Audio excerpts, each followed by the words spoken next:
Hello and welcome to AHEPA Talk. Today I want to talk about the first Greeks to arrive in the New World. Not just people who explored here like Johann Griego in 1492 as a member of Columbus's crew, or Theodoros or Don Theodoros, who was another crew member of an exploration of Spain. I want to talk about the New Smyrna settlement in 1768. And for those who don't know, New Smyrna still exists to this day in the United States, in the state of Florida. So we start our story with the Peace of Paris in 1763. This is where England and Spain settled some differences and agreed to exchange territories. Spain received Havana and Cuba, and England received the Florida territory. With that done, most of the Spanish settlers in Florida relocated to Cuba, and that left England with a quandary of how are they going to develop this territory. They studied the issue and came to the conclusion that for them, the best candidates were the Greeks. The reason they wanted the Greeks is they figured they could persuade them to come to the New World because they were presently occupied by the Ottoman Empire. And so with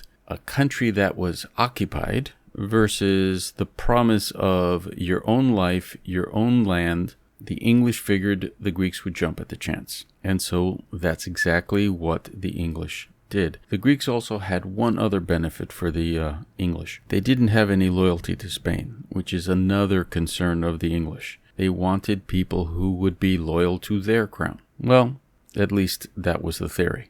So what did they do? They went to the Ottomans to try and get the Greeks to come over. The Ottomans were not thrilled. They wanted their subjects to stay. They had their own reasons. But with a little financial persuasion, they were able to procure 1,403 Greeks and Minorcans to come over. They put together an expedition, and on April 17th, 1768 of that year, they left Gibraltar with 8 ships. Now, in those days, it was a sailing ship. The vessels were small, and the Atlantic Ocean for a sailing ship is big. It took them roughly a month, and after a month, 1,255 people survived. In other words, they had a lot of people die, and it got worse.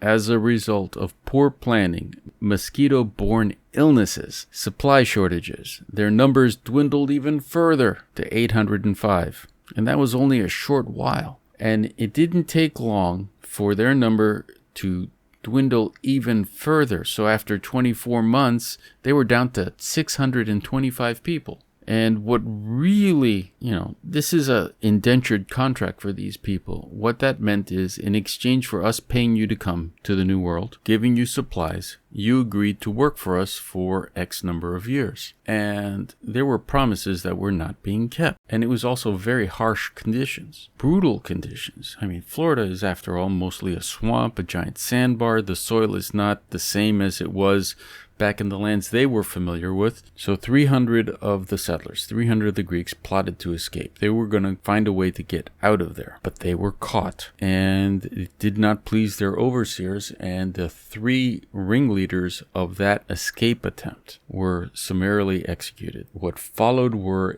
years of misery, and after their contracts had expired, their overlords refused to release them. What did that do? That was not a good thing, obviously. It really demoralized the settlers. However, they came up with a plan. What they were going to do is they were going to, under the pretext of a work assignment, 3 of them were going to sneak away to St. Augustine and plead their case to the governor. The British governor at the time was understood to be sympathetic, or a sympathetic person. What did they do? They created an assignment that would take them out of the vision of the overlords or overseers. The other settlers helped them get the task done quickly so they could make their way to St. Augustine, which they did. They pled their case and were told, go back, bring everybody you can. So they did that. It was literally like Exodus. They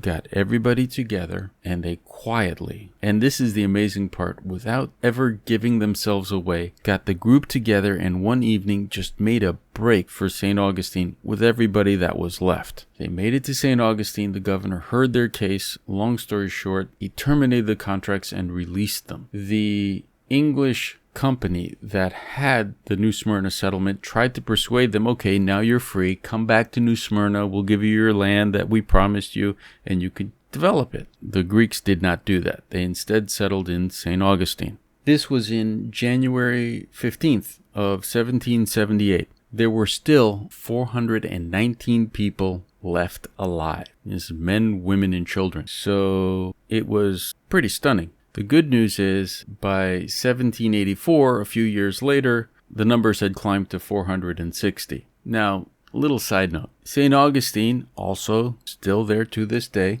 has an old wooden schoolhouse. In fact, it's the oldest wooden schoolhouse in the United States. And it's kind of famous, at least for this story, because the person who built it was a gentleman by the name of Ioannis Giannopoulos, and it's called the Ioannis Giannopoulos Schoolhouse. It's named after him. He was a carpenter who actually subsequently became a teacher, and there's also a street named after the first teacher of that schoolhouse. The people who settled there in St. Augustine, those original 419 settlers that survived the ordeal, went on to cultivate, become merchants, do all the things that settlers are supposed to do. And that's how we have St. Augustine. The actual church mission, the first Greek Orthodox church in North America, was actually built in St. Augustine after that. And it is still there to this day. So first Greeks in the United States, 1768, well before 1776, when the United States was born. Today, there are dedicated 2 memorials to those first settlers. One in Old Fort Park,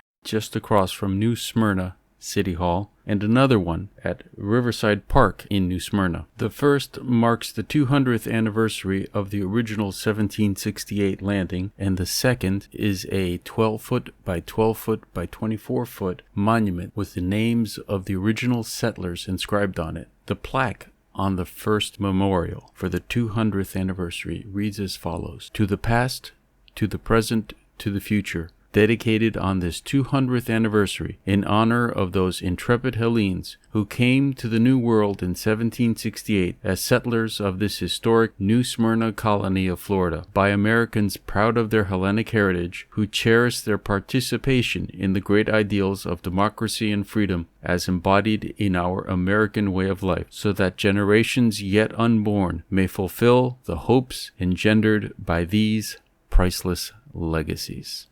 Well, that's everything I have for you today. If you have any ideas, subjects, or interviews that you would like to suggest, please email us at contact@ahepatalk.com. Thank you. Please help us by clicking like, sharing the video, and subscribing to the channel. Don't forget to click on the little bell so you receive notifications of new content.